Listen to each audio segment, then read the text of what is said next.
Preparation,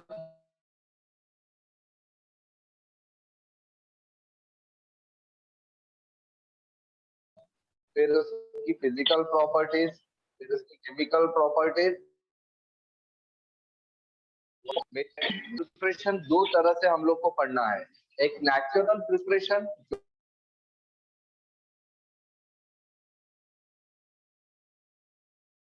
तो होते रहता है हमारे एटमॉस्फेयर में,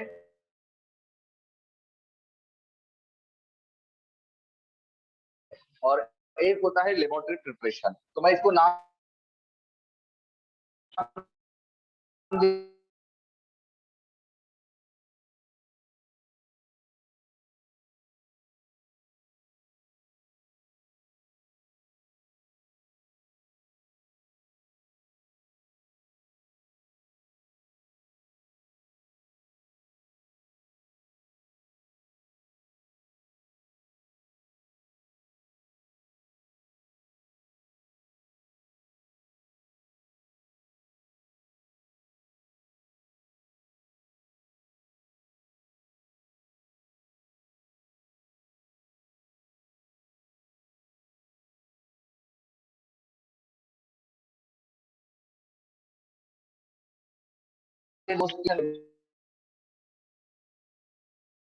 करेंगे। दूसरा रहेगा हमारा लेबोरेटरी विद द एटमॉस्फेरिक, हमारा डिस्कशन जानते हैं, ठीक है। अभी तक रिकॉर्ड करना,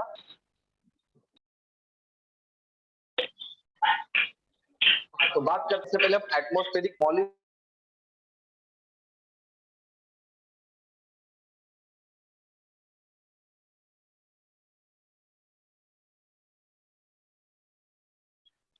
कन्वर्टेड, ठीक है। एटॉमिक ऑक्सीजन मतलब ये काफी ज्यादा क्या होता है, रिएक्टिव होने की वजह अनदर कंबाइन हो जाता है ऑक्सीजन,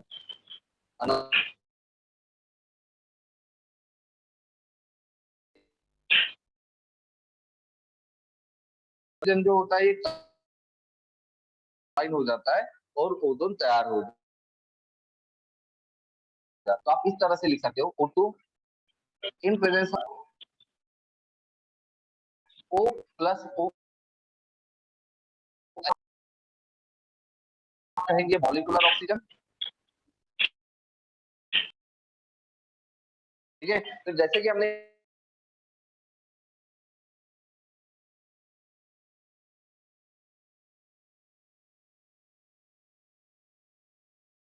ओजोन तैयार हो, तो ये जो ozone ozone ozone ozone umbrella हमारे अर्थ के, ठीक है, फुल रेज फ्रॉम हाउ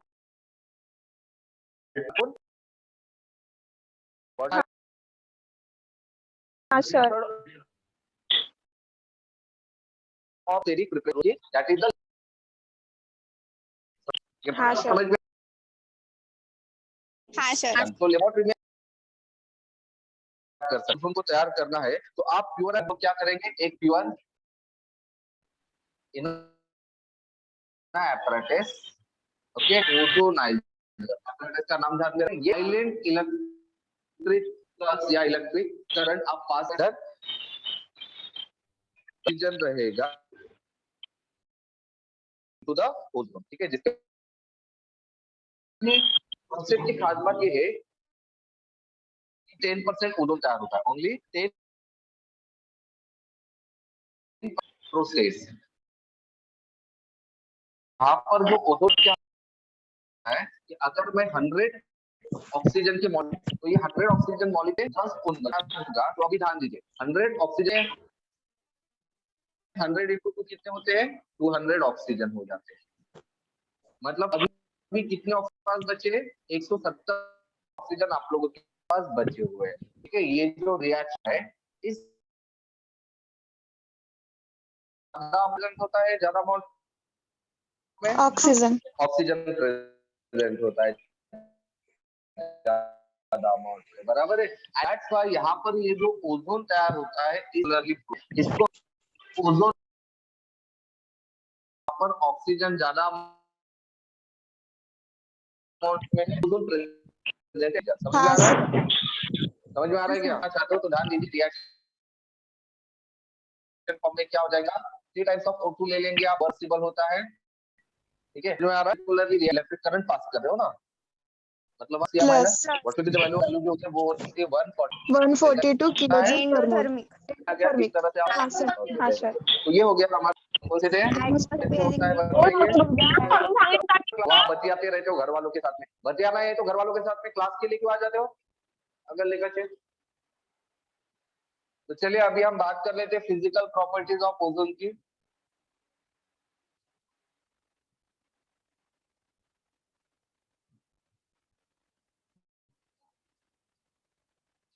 तो फिजिकल प्रॉपर्टीज ऑफ ओजोन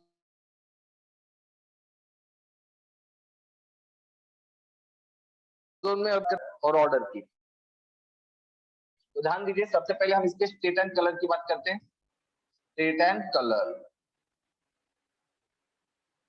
ठीक है।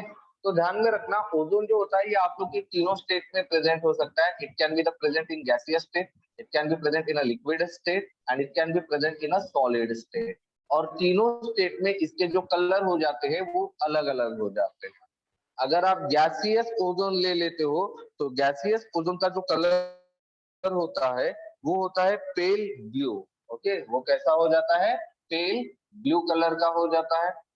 अगर आप लिक्विड ओजोन ले लेते हो तो लिक्विड ओजोन का जो कलर हो जाता है वो डार्क ब्लू हो जाता है, डार्क ब्लू हो जाता है, ठीक है। और अगर आप सॉलिड ले लेते हो तो उसका कलर हो जाता है वॉयलेट ब्लैक,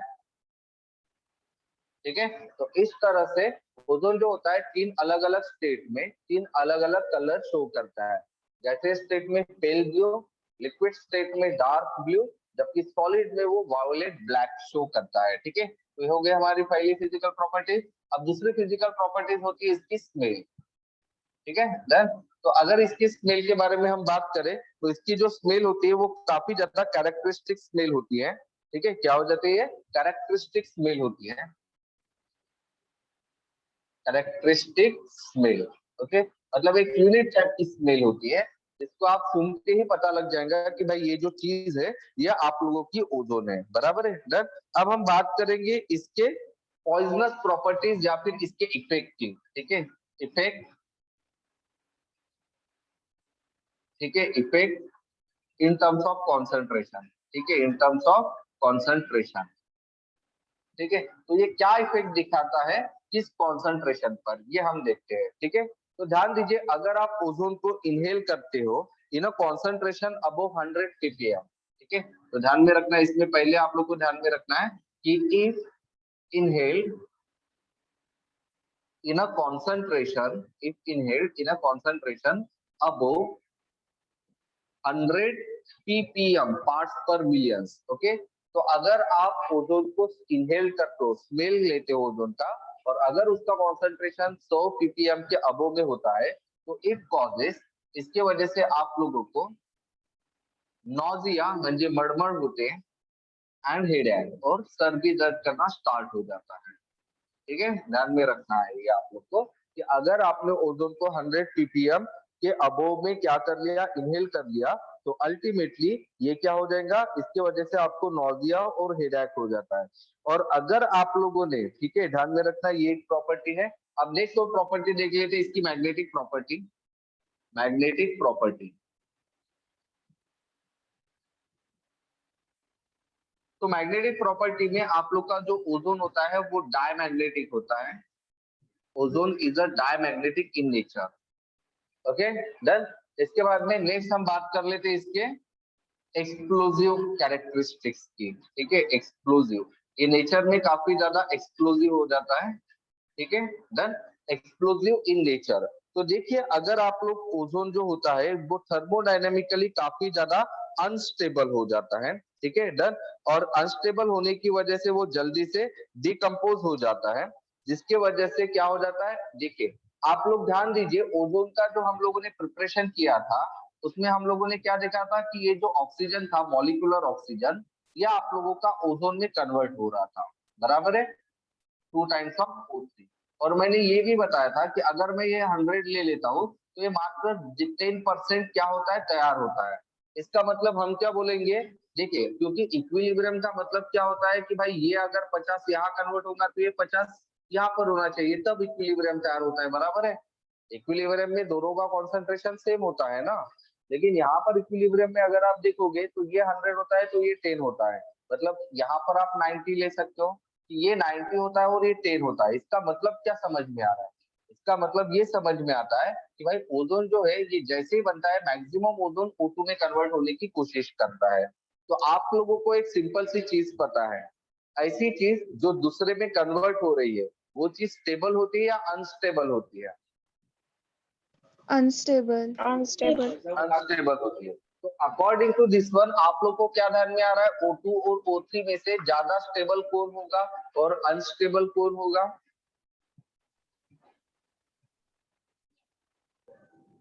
O2 अनस्टेबल होगा और O3 स्टेबल होगा। O3 स्टेबल कैसे होगा? O3 का कॉन्सेंट्रेशन कम है और O2 का ज्यादा है, तो स्टेबल कौन हो रहा है? O2 O2 ज्यादा स्टेबल होता है और O3 कैसे होता है? अनस्टेबल अनस्टेबल होता है। ओके, अब देखिए हमने ये भी कहा था कि जब ये O2 O3 में कन्वर्ट हो रहा था तब हमारा डेल्टा H कैसे था? पॉजिटिव। पॉजिटिव था, बराबर है। डन। अब ध्यान दीजिए, अब मैं क्या बोल रहा हूँ, O3 ये अनस्टेबल होता है। अगर ये O3 अनस्टेबल होगा तो ये किस में कन्वर्ट होगा? O2 प्लस O में कन्वर्ट होगा। तब ये जो डेल्टा H होगा ये कैसा हो जाएगा? Negative very good, delta H negative हो जाता है। ओके, अब सेकंड चीज, यहाँ पर मुझे बता सकते हो कि डेल्टा H कैसे होगा? देखिए O3 भी गैस है, O2 भी गैस है और O भी गैस है, तो डेल्टा H कैसे है, पॉजिटिव है या निगेटिव है? पॉजिटिव। पॉजिटिव है, बराबर है। क्यों पॉजिटिव है? क्योंकि भाई यहाँ पर दो गैस है और यहाँ पर एक गैस है, तो 2 - 1, क्योंकि आप लोगों को पता है ना डेल्टा Ng आप लोगों को निकालना पड़ता है। डेल्टा Ng का फॉर्मूला क्या होता है? डेल्टा N of product minus delta N of reactor, number of moles of product, of course वो गैस में होने चाहिए, and number of moles of reactor. तो number of moles of product दो है, इसका 1 मोल और इसका 1 मोल, कितना हो गया? 2 मोल। और रिएक्टेंट O3 है जिसका 1 ही मोल है, तो 2 - 1 कितना हो जाएगा? +1। तो डेल्टा एस की वैल्यू क्या हो जाती है? पॉजिटिव हो जाती है। अब आप लोग को एक सिंपल सी चीज पता है, ठीक है, क्या पता होती है कि भाई जो हमारा डेल्टा एच निगेटिव है, डेल्टा एच पॉजिटिव है, तो डेल्टा जी कैसे होगा?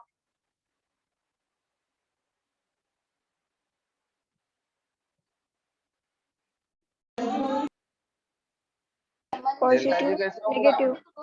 डेल्टा जी हमेशा निगेटिव ही हो जाएगा क्योंकि दोनों चीजें फेवरेबल है। अब जब ये दोनों चीजें फेवरेबल होती है तो डेल्टा जी निगेटिव हो जाता है, और जब डेल्टा जी निगेटिव होता है तो रिएक्शन कैसा होता है? वेरी गुड, रिएक्शन कैसा हो जाता है? स्पॉन्टेनियस हो जाता है एट ऑल टेम्परेचर। मतलब ये वाला जो रिएक्शन होता है ये अपने आप होता है, स्पॉन्टेनियस रिएक्शन हो जाता है। इसको आप लोगों को करने के लिए किसी भी चीज की जरूरत नहीं पड़ेगी। मतलब O3 जो है वो रेडीली कन्वर्ट हो जाएगा इनटू O2 एंड O, और उसमें भी आप देख पा रहे हो कि डेल्टा एच निगेटिव है। डेल्टा एच निगेटिव है मतलब लार्ज अमाउंट ऑफ हीट क्या हो रही है यहाँ पर? क्या हो रही है?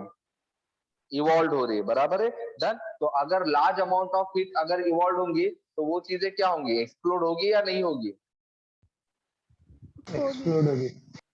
होगी, बराबर है। तो ये इसका एक्सप्लेनेशन होता है कि भाई O3 जो होता है ये हाईली एक्सप्लोजिव होता है, ठीक है। डन। तो ये हाईली एक्सप्लोजिव क्यों होता है ये आपको ध्यान में रखना है। तो ये हाईली एक्सप्लोजिव इसलिए होता है क्योंकि ये O3 जो होता है ये कैसे होता है? एक तो अनस्टेबल होता है, अनस्टेबल होने की वजह से वो क्या हो जाएगा? डिकम्पोज हो जाएगा, ठीक है। क्या हो जाएगा? वो डिकम्पोज हो जाता है, किसके? Decompose into O2 and O में डिकम्पोज हो जाता है। और ये जो रिएक्शन होता है ये रिएक्शन कैसे हो जाता है? फॉर दिस रिएक्शन, तो इस रिएक्शन में क्या हो जाता है? For this reaction delta H की वैल्यू कैसी हो जाती है? निगेटिव हो जाती है। डेल्टा H कैसा हो जाता है? पॉजिटिव हो जाता है। एंड डेल्टा G कैसे हो जाता है? निगेटिव हो जाता है, जिसकी वजह से क्या हो जाता है? हिंस रिएक्शन बिकम्स स्पॉन्टेनियस, जिसकी वजह से रिएक्शन कैसा हो जाता है? स्पॉन्टेनियस हो जाता है एंड एक्सप्लोजिव हो जाता है। समझ में आ रहा है आप लोग को? हाँ सर। हाँ सर। ओके, तो ये वो रीजन होता है कि जिसके वजह से आप लोगों का जो O3 होता है, ओजोन, ये काफी ज्यादा हाईली एक्सप्लोजिव होता है। क्लियर है? समझ में आ गया आपको? हाँ सर। हाँ सर। ओके, हाँ, so this is all about the physical properties of ozone. तो ये हो गए हमारे फिजिकल प्रॉपर्टीज ऑफ ओजोन के बारे में जानकारी। अब हम बात करते हैं इसके केमिकल प्रॉपर्टीज के बारे में। ठीक है, तो now check out the chemical properties of ozone.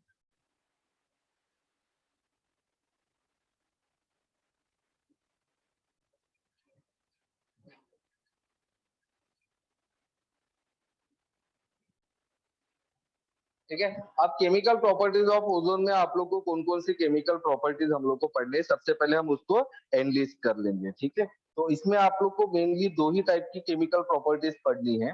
एक केमिकल प्रॉपर्टीज जो होती है वो ऑक्सीडाइजिंग प्रॉपर्टीज, और एक केमिकल प्रॉपर्टीज जो है वो है उसकी कौन सी, that is reducing property. Okay, एक कौन सी प्रॉपर्टी बोला मैंने, ऑक्सीडाइजिंग प्रॉपर्टी, और दूसरी कौन सी बोला मैंने, रिड्यूसिंग प्रॉपर्टी। Reducing property.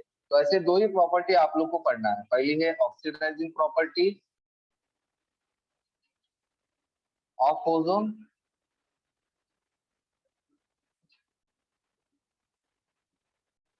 और जो दूसरी होती है वो होती है reducing property of ozone.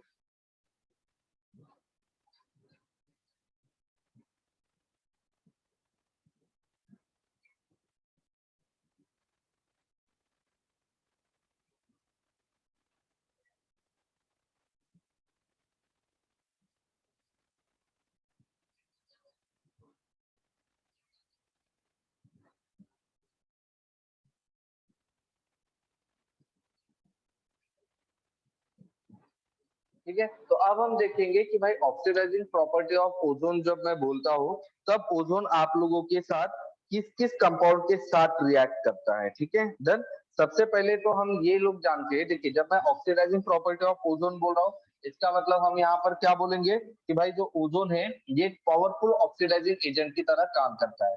Ozone acts as a powerful oxidizing agent, powerful oxidizing agent की तरह ये काम करता है।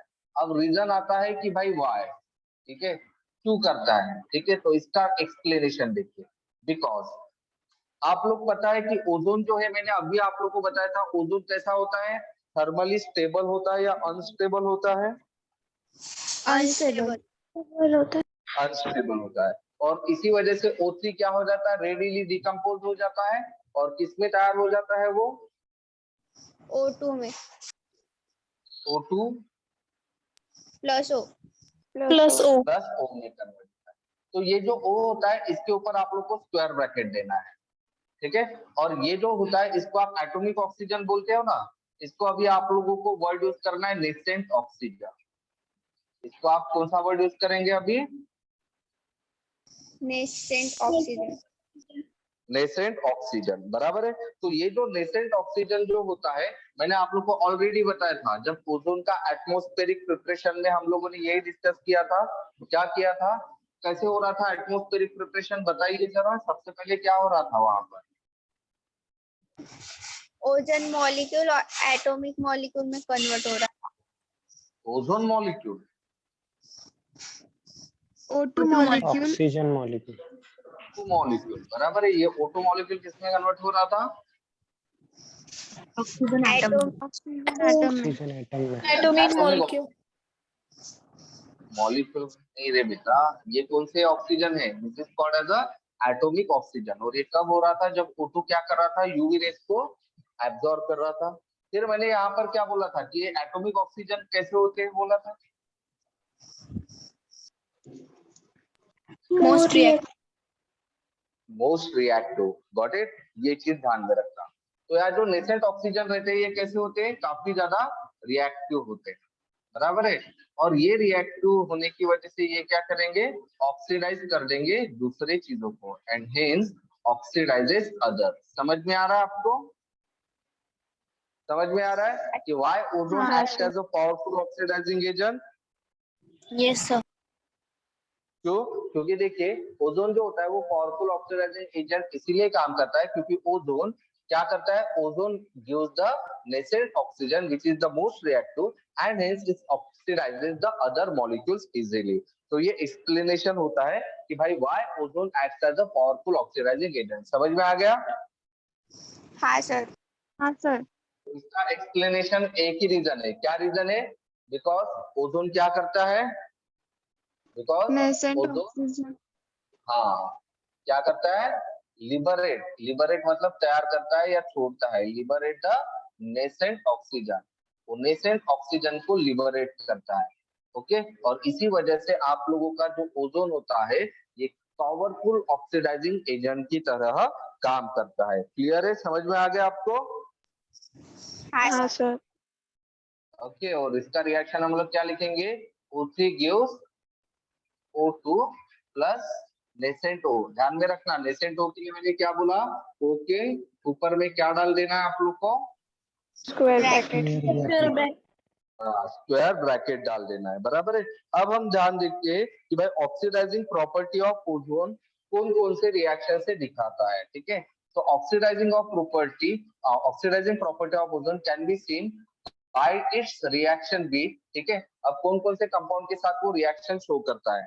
ठीक है, तो ये कंपाउंड के साथ कौन कौन से रिएक्शन शो कर रहा है? पोटेशियम आयोडाइड, ठीक है, reaction with potassium iodide, then next lead sulphide PbS and nitric oxide. तो ऐसे तीन कंपाउंड के रिएक्शन आप लोग को दिए हुए, PbS, lead sulphide and nitric oxide, that means NO। Clear है? हाँ सर। ठीक है, तो ये पर्टिकुलरली आप लोगों को क्या दिखा रहे हैं, इसकी ऑक्सीडाइजिंग प्रॉपर्टी शो करने के लिए ये तीन कंपाउंड के साथ आप लोगों को इसके रिएक्शन बताना है। तो चलिए सबसे पहले हम देख लेते हैं reaction with potassium iodide. Reaction with potassium iodide देख लेते हैं। ठीक है, तो ध्यान दीजिए रिएक्शन विद पोटेशियम आयोडाइड में क्या होगा। तो पोटेशियम आयोडाइड को आप लोग सीधा क्या करोगे, ओजोन के साथ रिएक्ट कर दोगे, बराबर है। और रिएक्शन देख लेते हैं हम लोग, potassium iodide plus O3 gives. Okay, अब भाई आप लोग को पता है ऑक्सीडाइज कर रहा है मतलब ये क्या करेगा, जनरली ये जो K है इसको वो OH में कन्वर्ट करेगा, KOH में कन्वर्ट करेगा, बराबर है। और जो I है उसको वो सेपरेटली निकाल देगा। प्रोडक्ट आप लोग को ध्यान में रखना है, और ऑक्सीजन O2 बाहर निकलेगा। अब यहाँ पर सवाल आ रहा है कि भाई H कहाँ से आ रहा है, तो जाहिर सी बात है H कहाँ से आ जाएगा, आप लोग को यहाँ पर क्या लेना पड़ेगा, H2O लेना पड़ेगा। अब सिर्फ आप लोग बैलेंस कीजिए रिएक्शन को। ठीक है, तो ध्यान दीजिए H 2 है, यहाँ पर 2 करने के लिए इसको 2 टाइम्स लेना पड़ेगा। ओके, अब K 2 है तो यहाँ पर आप लोग को 2 टाइम्स ऑफ K करना पड़ेगा। I 2 है, I बैलेंस हो गए। अब बारी है O की। O देखिए यहाँ 3 है और ये यहाँ 4, यहाँ पर ये 2 है और यहाँ पर ये 2 है, तो बैलेंस हो गया रिएक्शन आपका। हाँ सर। हाँ। ओके, तो ये होता है रिएक्शन विद पोटेशियम आयोडाइड। अब हम बात करते हैं reaction with lead sulphide. Lead sulphide, okay, PbS के साथ में रिएक्शन। ठीक है, तो देखिए जहां पोटेशियम आयोडाइड को ओजोन के साथ रिएक्ट करने पर हम लोगों ने एक्स्ट्रा H2O लिया था, लीड में आप लोग को एक्स्ट्रा H2O लेने की जरूरत नहीं है, इसको डायरेक्टली O3 में कन्वर्ट करो और ये जो चीज है ये कन्वर्ट हो जाती है इनटू द PbSO4 में, इसमें कन्वर्ट हो जाती है PbSO4 में। ठीक है, अब आप लोगों को सिंपली क्या करना है, रिएक्शन को बैलेंस करवाना है। ठीक है, तो रिएक्शन को बैलेंस करने के लिए यहाँ 4 है, यहाँ 3 है, तो यहाँ पर एक मैं काम कर लेता हूँ, यहाँ पर मैं 2 डाल देता हूँ। अब ये 6 हो गए, यहाँ पर 4 हो गए, तो हम एक काम करेंगे यहाँ पर प्लस O2 डाल देंगे। Get it? अब देखिए रिएक्शन बैलेंस है हमारा। हाँ। पक्का है या नहीं, ये चेक करो। है सर। ओके, तो ये हमारा रिएक्शन हो जाता है। अब नेक्स्ट जो रिएक्शन है हमारा, that is the reaction with nitric oxide. Reaction with nitric oxide मतलब NO के साथ में। ओके, अब NO के साथ में जब ये रिएक्ट होता है ओजोन, तो जाहिर सी बात है ये NO को NO2 में कन्वर्ट कर देता है। तो NO plus ozone gives NO2 plus O2। देखिए रिएक्शन बैलेंस है या नहीं है पूरा का पूरा? है, बैलेंस है। ओके, NO का नाम क्या होता है? NO का नाम होता है नाइट्रिक ऑक्साइड, और NO का नाम क्या होता है? NO का नाम होता है नाइट्रोजन डाइऑक्साइड। अच्छा, ये PbSO4 का नाम क्या होता है?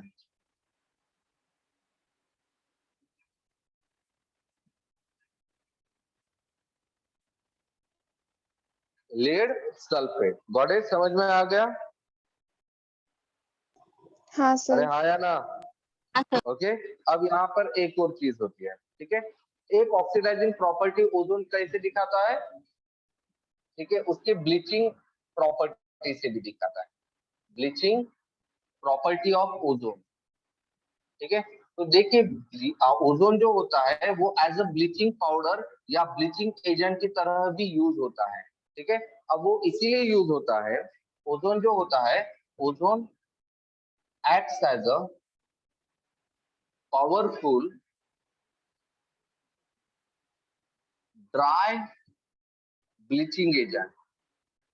ड्राई ब्लीचिंग एजेंट, ये एक पावरफुल ड्राई ब्लीचिंग एजेंट की तरह काम करता है। तो इसके पीछे रीजन क्या होता है? तो जाहिर सी बात है, पहला रीजन तो ये होता है कि ये क्या करता है, नेसेंट ऑक्सीजन को लिबरेट करता है, because it liberate the nascent oxygen.